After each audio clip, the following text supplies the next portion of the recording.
At an isolated place far from the city, Inugami from the Tokyo Inugami Detective Office is having a problem. While on his way to investigate the case of the mystery serial deaths of livestock, luckily the motel owner, Mrs. Kurosaka, finds him and gives him a hitch to her place. She's also his client who called him for help. At the motel, he sees a young boy on the farm and is surprised that such a little boy should be at school at this time. He doesn't seem to be good at socializing and only slightly nods his head to greet Inugami. While on the onsen, the son of Mrs. Saka, Yataro, comes to serve him. But after that, Inugami asks Hisaka to let Kabane be his server. Despite being upset about this, the motel owner, also Kabane's aunt, has to do as her customers wish.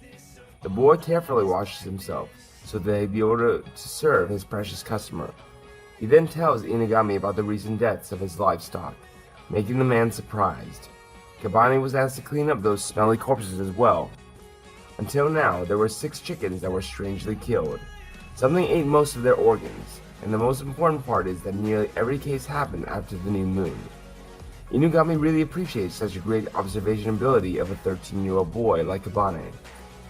Days after that, while waiting for the next new moon, Inugami helps Kabane do his daily tasks, such as an act triggers Yataro and his mother.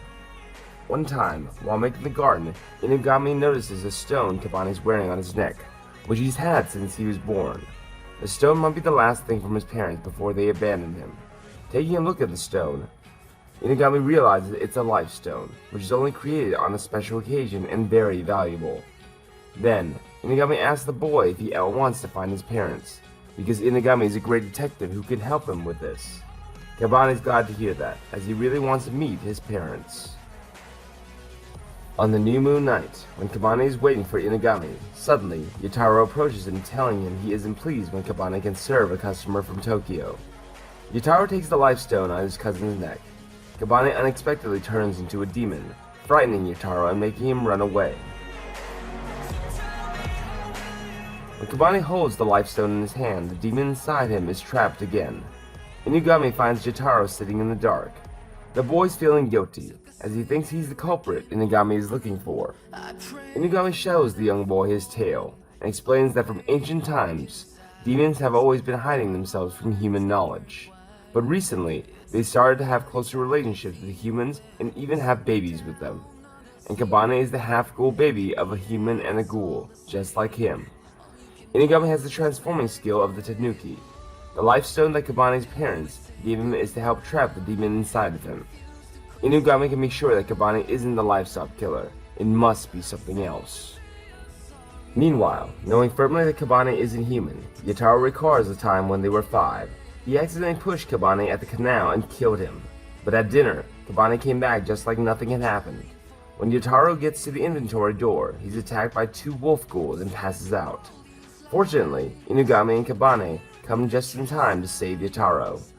Right after that, Kabane also finished off the other ghoul, which amazes Inugami. But he soon realized the wolf ghouls were bitten by something else.